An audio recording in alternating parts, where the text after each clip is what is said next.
Here we have this beautiful brick fireplace with a mantel, but it really stands out against all these gorgeous white walls and white floors. So we are gonna lighten them up and have a beautiful tone-on-tone blend. To redo the mantel, we're gonna be using Fusion Mineral Paint. We're gonna be creating a Driftwood effect. And on the base where the brick is, we're actually gonna be using milk paint because it's gonna absorb right into the brick. So follow along and watch step by step how we recreate this beautiful fireplace.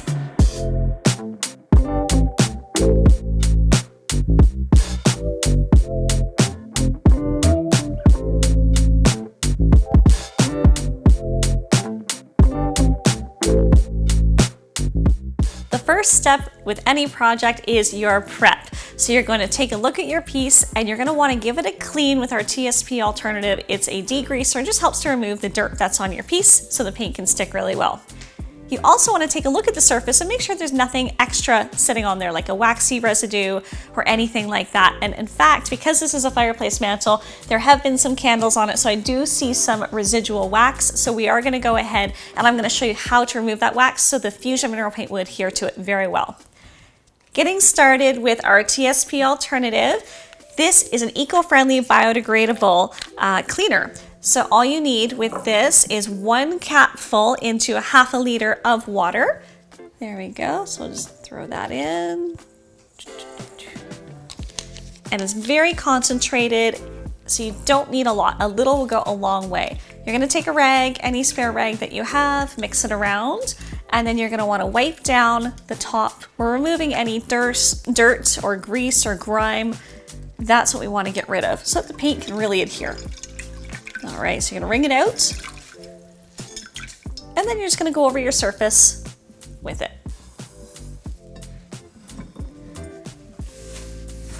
Doesn't take too long to do this. You just wanna make sure you have a nice wipe down, get rid of all that dust and dirt that's on there, and check your rag and just see if it looks like it's still dirty. You may need to do another once over clean. It's not too often that you'll find wax residue on your pieces, but when you do, you can find it pretty easily just by taking your fingernail to it and scratching along the surface. And as you're scratching, if you sort of feel it balling up or you can see it balling up there, you know that you've got wax on the surface. So paint doesn't like to adhere to wax, so we're gonna remove it. It's really easy to do. You're gonna wanna grab a mineral spirit or our odorless solvent. This one is a more eco-friendly, odorless mineral spirit. So you just take a little bit, you put it on a rag, and then you're gonna wanna wipe away the area where the wax is. And what it's gonna do is help dissolve that wax, so that way it gets all cleaned away and the paint will adhere really well to it. So you wanna give it a good clean. Depending on how much wax there is, you may need a couple of passes with it. You may also want to use a spare credit card or a gift card and just kind of lift up any of the wax residue as well. Once you've removed all of that, you'll want to just make sure there's no extra dust or anything lying around and you're good to go and start painting. This mantle has been previously stain finished and it's the perfect candidate for Fusion Mineral Paint. We did clean it off with TSP alternative and then took off some waxy coating with the odorless mineral spirits. So now we are ready to go ahead with our paint. I'm gonna use cobblestone. We're gonna create a driftwood look effect. So when creating a driftwood effect, you wanna start off with a darker gray and then work up to lighter colors. So our first color is cobblestone.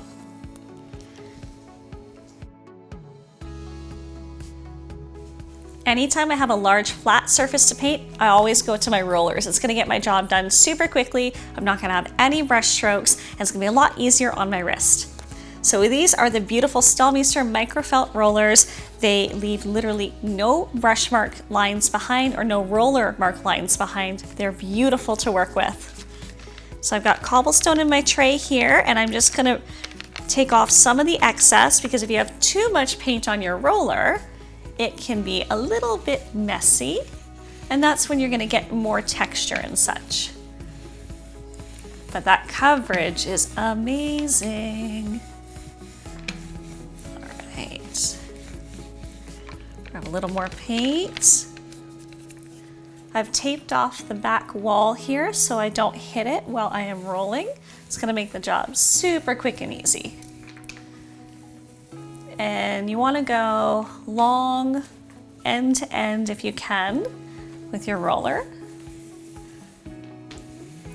And if you think you have any inconsistencies or marks, just go over it once or twice and smooth it out. But this is looking really nice and smooth.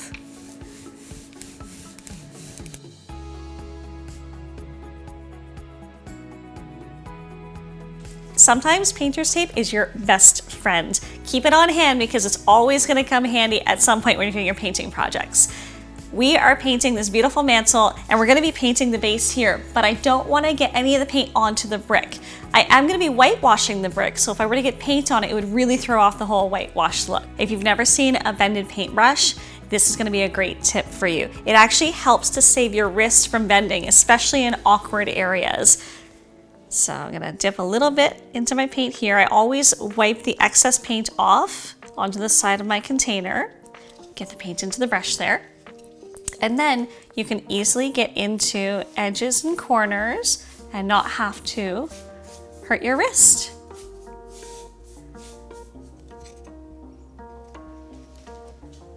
So now I can paint just straight onto my surface without bending my wrist.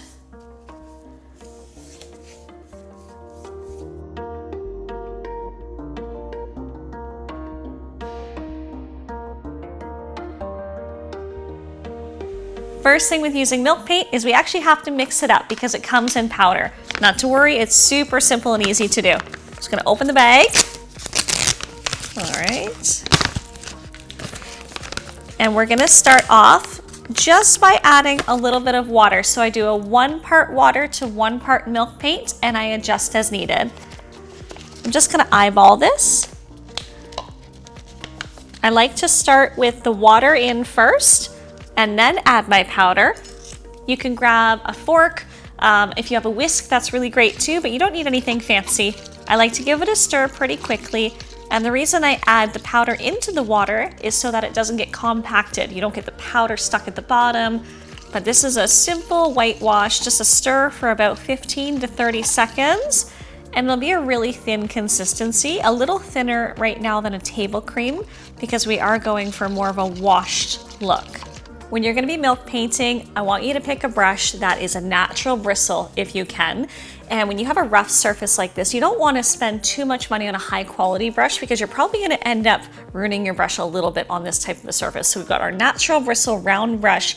This is great for milk paint and you can also use it for stain and as a wax finishing brush as well. So it's very multi-purpose and also really inexpensive. It's under $25. So this is definitely a great must-have in your toolkit.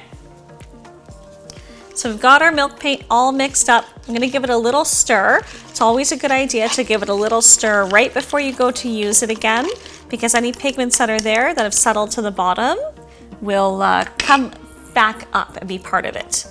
So we're starting off with a 1-to-1 ratio mix here.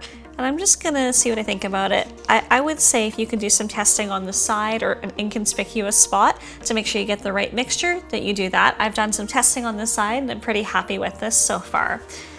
So we're gonna go ahead and just kind of almost like dry brush the milk paint on.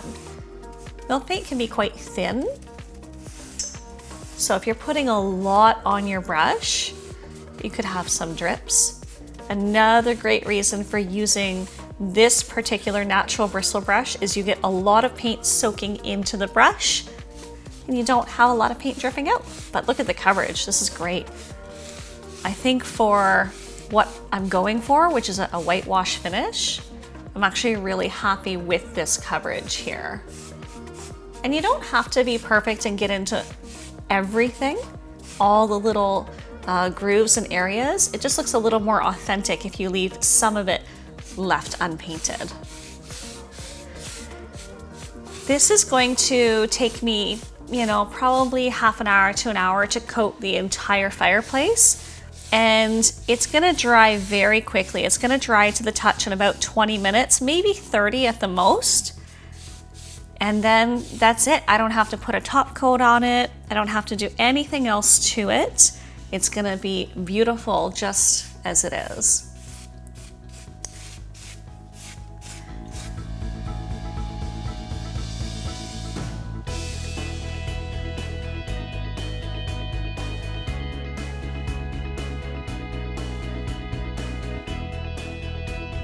We finished painting our mantle with our beautiful cobblestone, and we want to lighten it up just a little bit with a dry brush of our Victorian lace. It's a really beautiful off-white color without that sort of yellow undertone to it, a little bit more on the cool side.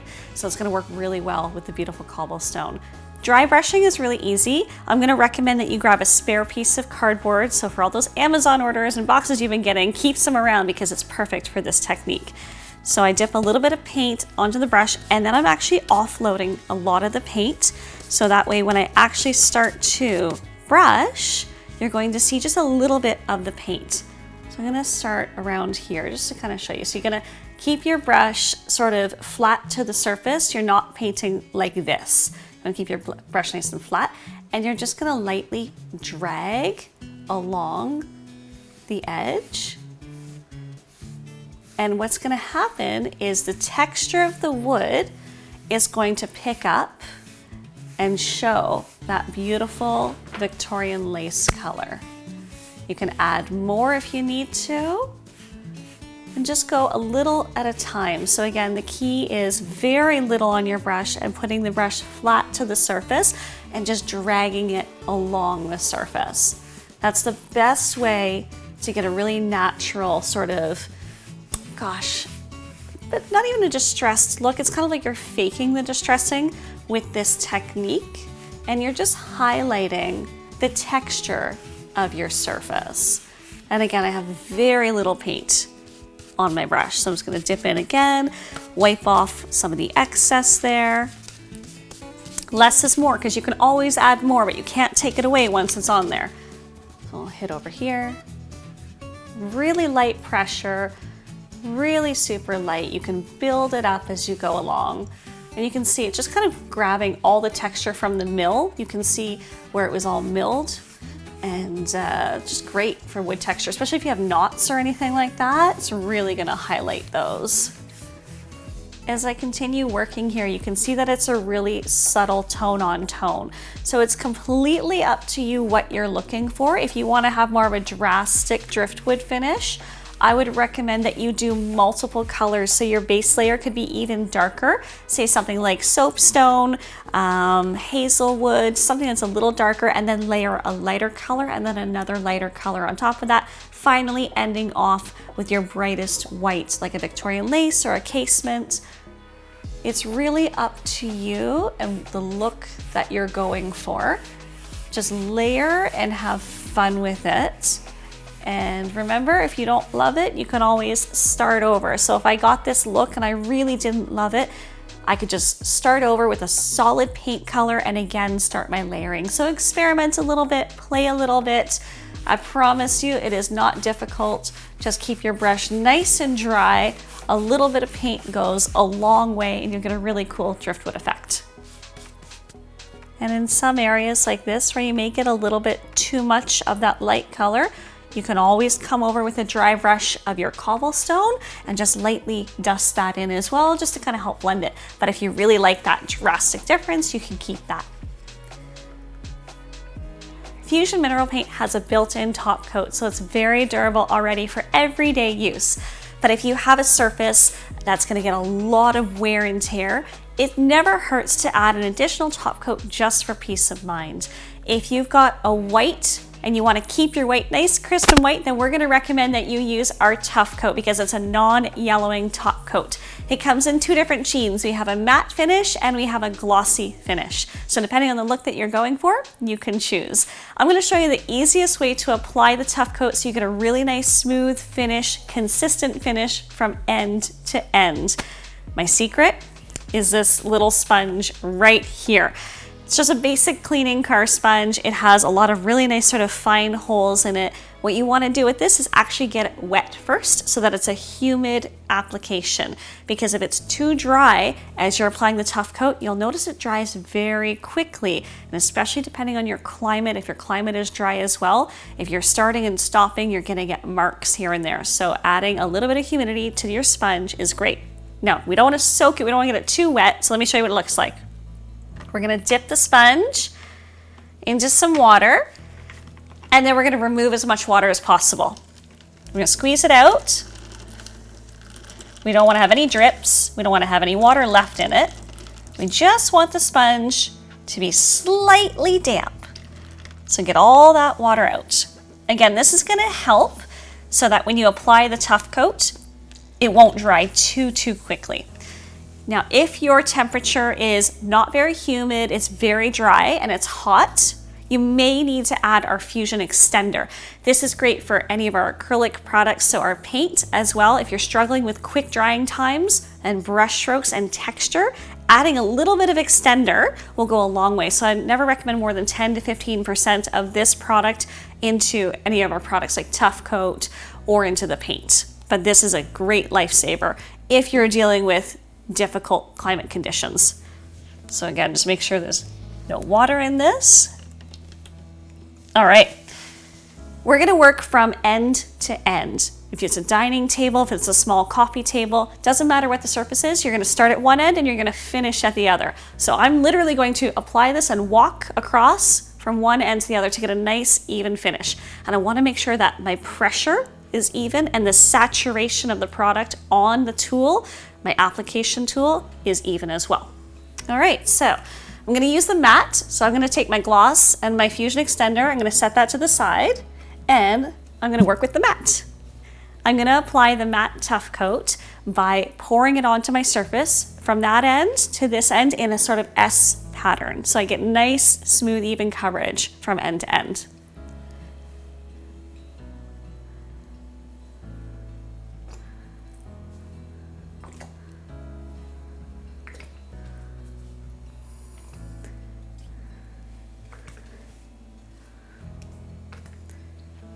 I'm also gonna pour just a little bit onto the sponge to kind of saturate it as well. Wanna make sure it gets in there nice and evenly all around.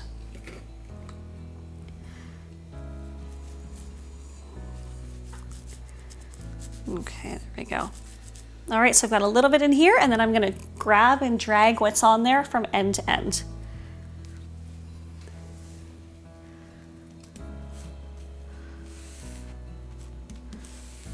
Okay, so it's all nicely on there, and I'm just gonna pull across.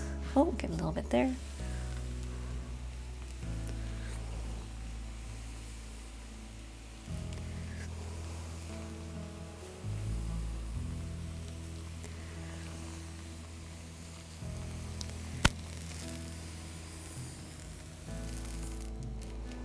Okay, so I've got a lot of excess at the end here. So I'm gonna pull it back. I've got a few minutes to work with this. The key is to even everything out, make it nice and smooth with the application.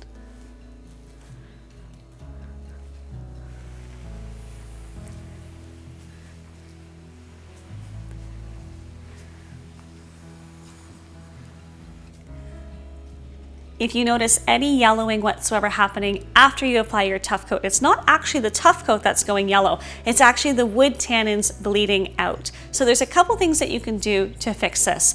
One, you can stop right there with your project and you could apply the Bin Zinsser shellac and then redo your project. But with all these steps that we've done here, it might be too much work to do that. So what you could do is just paint over top of it, any color that you like, and that'll help to get rid of the yellow. So you can easily add Fusion Mineral Paint right over top of the Tough Coat.